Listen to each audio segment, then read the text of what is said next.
Làm gì đó vậy, Bai Bua? Phinia ghé mặt vào rồi ngồi xuống bên cạnh chủ phòng trên chiếc sofa dài sau khi vừa trở về từ nhà hàng. Cô nhận thấy vẻ mặt của Bushea đầy căng thẳng, nhíu mày và chăm chú nhìn vào màn hình máy tính trước mặt, thậm chí không trả lời câu hỏi vừa rồi.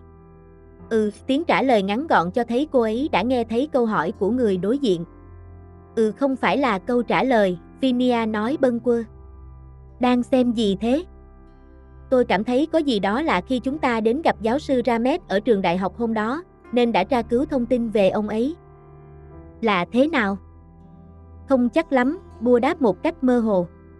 Nên tôi mới xem các nghiên cứu ông ấy đã công bố. Thế có phát hiện được gì không? Không thấy gì cả, người kia nói với vẻ từ chối. Lạ thế nào? Phinia hỏi thêm. Không biết nữa. Trời, thế là sao? Người đối diện nói khi nghe câu trả lời. Tôi nghĩ người biết nhiều chuyện là Song Bút đấy. Anh ta cũng quen với ông Pichai mà. Pichai, nạn nhân đã tử vong phải không? Thì giọng thấp của tiến sĩ nữ từ Anh đáp lại. Vậy cô nghĩ nên làm gì tiếp? Không biết nữa, tôi đang bị bí quá, người bên cạnh đáp. Như thể có thêm thông tin nhưng lại chẳng thêm được gì. Tiếng thở dài vang lên, rồi cô tựa lưng vào ghế sofa. Cô nghĩ chúng ta nên làm gì? Giúp tôi nghĩ chút đi. Chúng ta có 2 khách hàng. Một là em trai của người tử nạn trong xác máy bay có hộp sọ xác ướp. Người kia thì vẫn chưa rõ danh tính. Có một người môi giới cũng quen với người đã mất. Nói chung là có liên kết như vậy, Bushea tóm tắt, rồi dùng mu bàn tay để cặp kính lên sống mũi. Tôi ngồi nghĩ mãi từ khi rời nhà hàng rằng chúng ta nên tiếp tục ra sao, giọng của Phinia nghe có vẻ mệt mỏi. Lợi thế duy nhất của chúng ta là những người này chắc không biết rằng chúng ta đã xác định danh tính nạn nhân và biết về chiếc hộp sọ đó. Chúng ta cần giữ kín điều đó. Vì nếu người đứng sau vụ này biết rằng chúng ta biết chuyện, mọi thứ sẽ lập tức quay lại gây hại cho chúng ta, Bushea nói. Nếu không thể giải quyết nổi, có lẽ phải để cảnh sát lo liệu. Phinia nghe thấy tiếng thở dài của Bua. Hiện giờ chúng ta biết từ Dr. Ramet rằng xác ướp có thể được tạo ra bằng các thiết bị có thể mua được, Bua nói, rồi cảm nhận rằng người kia gật đầu đồng ý. Câu hỏi lớn nhất là nếu chúng ta nghi ngờ rằng hộp sọ tìm thấy trong xác máy bay đã được tạo ra tại đây, thì ở đâu? Chắc cũng không nhiều nơi đâu, Bushea gật đầu đồng tình với lời nói của người ngồi bên cạnh. Có tìm được gì từ thứ đang xem không? Dr. Ramet á? Cũng chẳng có gì đâu, chỉ có một danh sách dài các nghiên cứu đã công bố thôi. Vậy à, nữ trợ lý đáp. Thế có gì liên quan đến xác ướp hoặc Ai Cập cổ đại gì không? Nhìn sơ qua thì không có đâu, người kia trả lời, mắt vẫn dán vào màn hình máy tính xách tay. Chủ yếu là về nhân học xã hội thôi.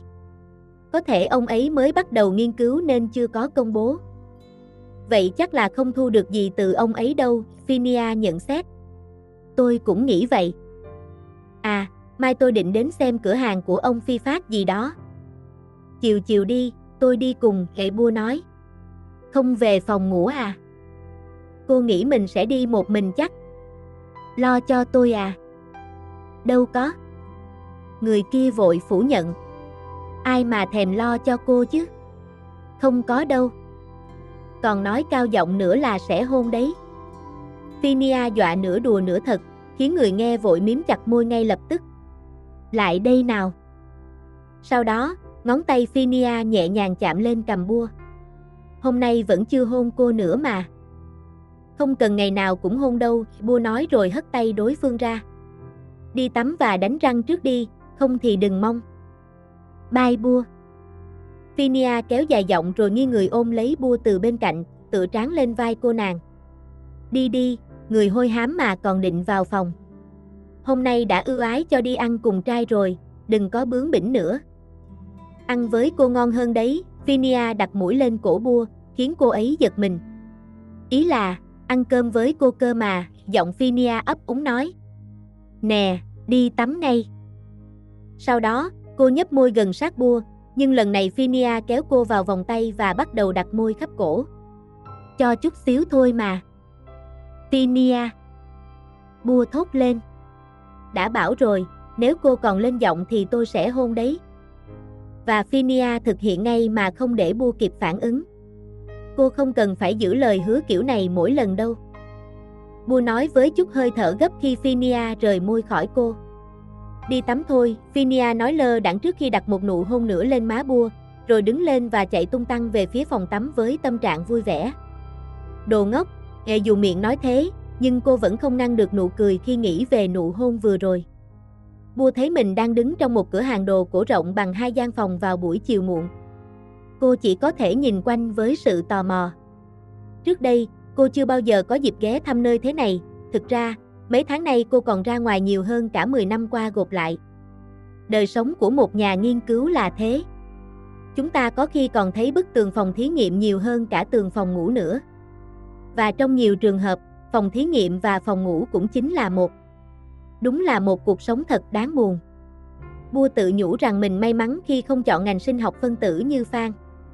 Cô ấy nhiều lần ngồi ngủ gục bên máy đọc kết quả thử nghiệm lúc 2, 3 giờ sáng. Nhưng nếu phải chọn con đường mạo hiểm như Phinia thì có lẽ Bua, người thích yên bình, chắc cũng không chịu nổi và không trụ được lâu. Dù sao đi nữa, cô cũng tự hào và đang làm tốt nhất trong công việc mà mình đã chọn. Bua đứng nhìn một khung tranh gỗ lớn cỡ 2 mét vuông, màu vàng rực rỡ với những hoa văn chạm khắc mà cô không biết. Tuy nhiên, tấm biển giá khiến cô chỉ biết đứng yên. 650.000 bạc. Đó có lẽ là tiền lương cả năm của cô. Trong khi đó, Phinia chỉ đi quanh cửa hàng, cũng với vẻ tò mò, dù hơn 90% đồ trong tiệm đều xa lạ với cô. Cô không mấy bận tâm về mấy thứ này. Ngay cả khi có người rủ vào nghề, gợi ý cô bán những món đồ cổ chưa được đăng ký tìm thấy từ bảo tàng hoặc từ các di tích khảo cổ mà cô từng làm việc cùng giáo sư ở Anh. Đó là số tiền lớn nhất mà cô có thể kiếm được trong đời với tư cách là một nhà nhân học. Nhưng công việc ấy thật dễ dàng, thậm chí không cần phải đầu tư gì cả. Có lẽ cô chỉ thích những công việc vất vả hơn. Nhưng một người như tiến sĩ Phinia có lòng tự trọng cao hơn thế. Nếu học gần 20 năm chỉ để làm những việc hèn hạ ấy thì cô cảm thấy thật sự là một sự sỉ nhục cho trí tuệ và tâm hồn của mình.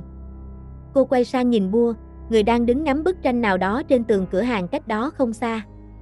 Phinia cảm thấy biết ơn vì điều gì đó đã khiến cô quyết định trở về đây, dù ban đầu chỉ là ý định về ngắn hạn để đầu óc thư thái.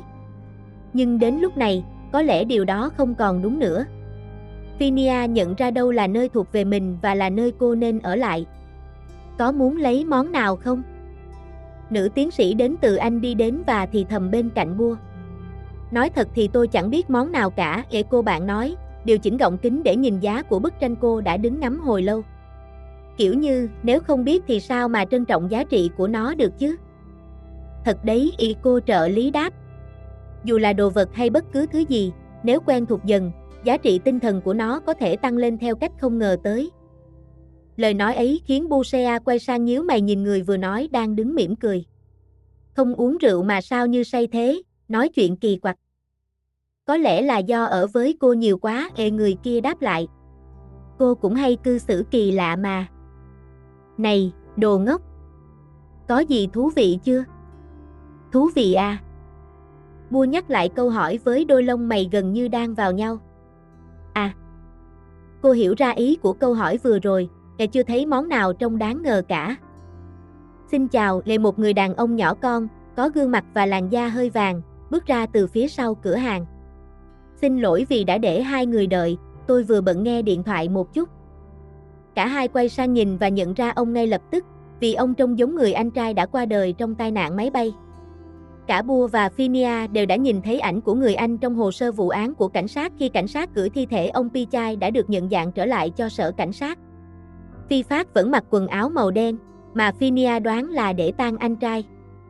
Xin chào, Phinia bước tới và chào ông, chờ xem liệu ông có nhận ra giọng nói của cô không, vì cô là người đã gọi điện hỏi đường tới cửa hàng vào ngày hôm trước.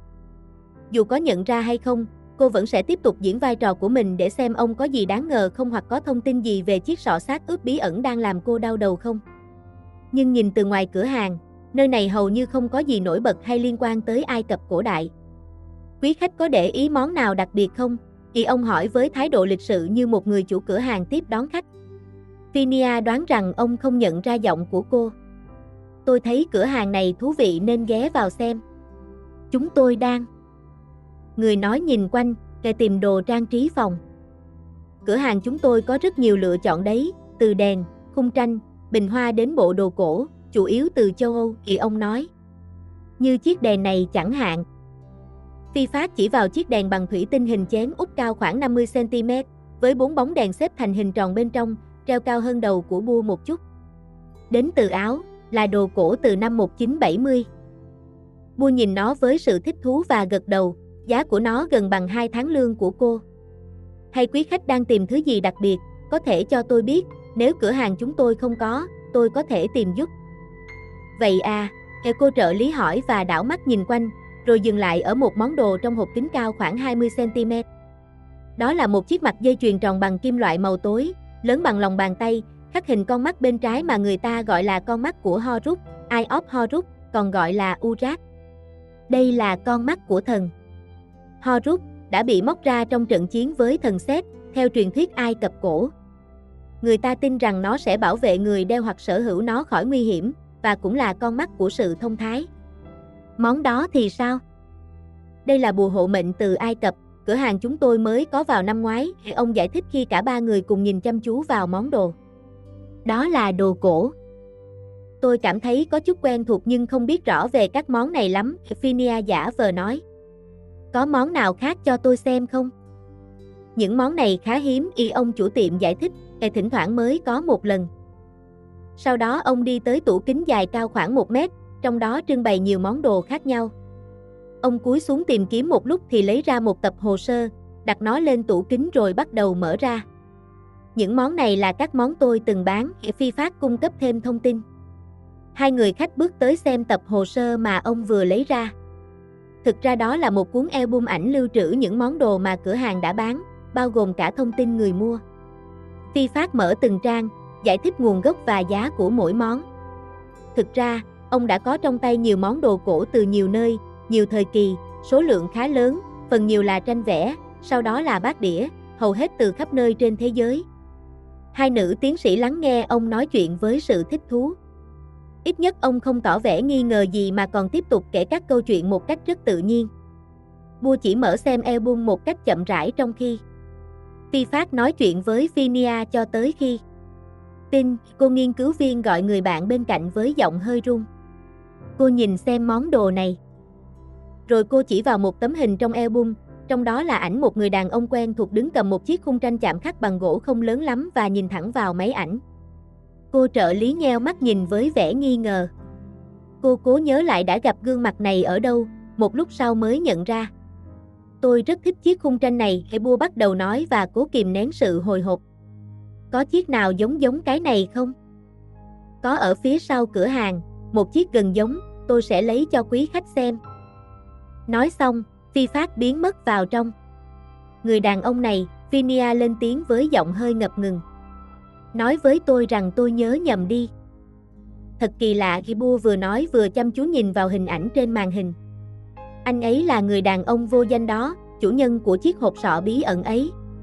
Ảnh của anh ta lại xuất hiện ở đây. Phinia nhanh chóng lấy điện thoại ra và chụp ảnh với đôi tay run rẩy. Chẳng bao lâu, Phi Phát quay trở lại với một khung hình và bắt đầu nói về xuất xứ của nó, nhưng cả hai người gần như không còn tâm trí để lắng nghe. Thật ra, tôi rất thích cái khung này, Bua nói, rồi chỉ vào bức ảnh. Anh có thể liên hệ với người trong ảnh này giúp tôi được không? Tôi muốn thương lượng để xem anh ấy có muốn bán lại không? Được, để tôi kiểm tra lại, Phi Phát trả lời lịch sự. Và tôi cũng sẽ lấy luôn cái bùa Eye of Horus này nhé, Bua nói mà gần như không mặc cả để chiếm lấy lòng tin của Phi Phát. Cô ấy viết số điện thoại của mình lên một tờ giấy rồi nhanh chóng cùng Phinia quay lại căn hộ của mình. Dù đã khá chắc chắn rằng người đàn ông trong bức ảnh tại cửa hàng của Phi Phát là chủ nhân của chiếc hộp sọ bí ẩn, nhưng vẫn cần xác nhận lại qua phần mềm tái tạo gương mặt. Bua giục Phinia gửi ảnh cho mình, sau đó bắt đầu công việc đối chiếu. Suốt chặng đường trở về, cả hai ít nói với nhau, họ vẫn còn bàng hoàng và đang chờ kết quả xác minh. Độ khớp 91%, Bua nói sau khoảng 2 giờ đồng hồ, mắt cô vẫn dán chặt vào màn hình máy tính với vẻ căng thẳng. Tôi đã đoán được rồi mà. Cậu tạo ra bản mô phỏng 2D giống hệt luôn đấy, Phinia nói. Chúng ta nên làm gì tiếp đây? Bây giờ chúng ta đã biết anh ta có liên quan đến giới buôn bán đồ cổ, tiếp theo phải tìm hiểu xem anh ấy là ai. đợi xem Phi Phát có cung cấp thêm thông tin gì không. Trông cậu khá tự tin sẽ thu được gì đó đấy. Trong các giao dịch thế này thường có lưu giữ thông tin khách hàng ít nhiều, Phinia lý giải, để nếu cần trao đổi mua bán lại hoặc liên lạc, cửa hàng có thể hỗ trợ như kiểu lòng thành. Vậy cái bùa mà cậu mua thì sao? Bua hỏi, nhìn về phía chiếc bùa. Thực ra tôi định để nó tại viện nghiên cứu. Người mua giải thích, ở đây là đồ mới, không quá cũ đâu, chắc chưa đến 50 năm. Ôi, Bua thốt lên khi nghe, làm sao mà cậu biết cái nào mới, cái nào cũ? Qua các dấu vết, vết ố nước, độ mòn do sử dụng, độ oxy hóa do thời gian, người kia giải thích.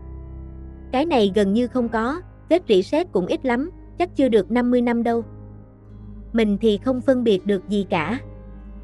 Vì cậu toàn ngắm hộp sọ của Tinh Tinh thôi mà. Tôi thích xem hộp sọ mà, Bua cãi lại. Hàng chục mảnh xương xếp lại với nhau, thành cấu trúc để chứa não bộ và bảo vệ các giác quan. Cấu tạo qua hàng trăm nghìn, hàng triệu năm để tồn tại mà. Đồ lập gì? Càng nghĩ càng thấy chúng ta đã tiến hóa hàng triệu năm để gặp được thế giới ngày nay, lại càng thấy buồn. Nếu thế, sao tôi không phải là Homo erectus đã tuyệt chủng từ trước đi? Có lẽ để gặp tôi thì sao, Phinia nói, rồi nhìn lại người kia qua đôi mắt kính nhỏ, khiến Bua bối rối. Sao thế, tôi nói gì sai à? Bua không biết phải đáp lại thế nào. Không sao. Thế nhìn tôi làm gì? Sao? Nhìn không được à? Muốn gây sự à? Cậu ngủ nhiều quá nên thần kinh căng thẳng đấy. Bua đang định phản bác thì bị ngắt lời bởi tiếng chuông điện thoại của Phinia bên cạnh máy tính. Là Phi Phát gọi, cậu yên lặng để rồi cãi nhau sau.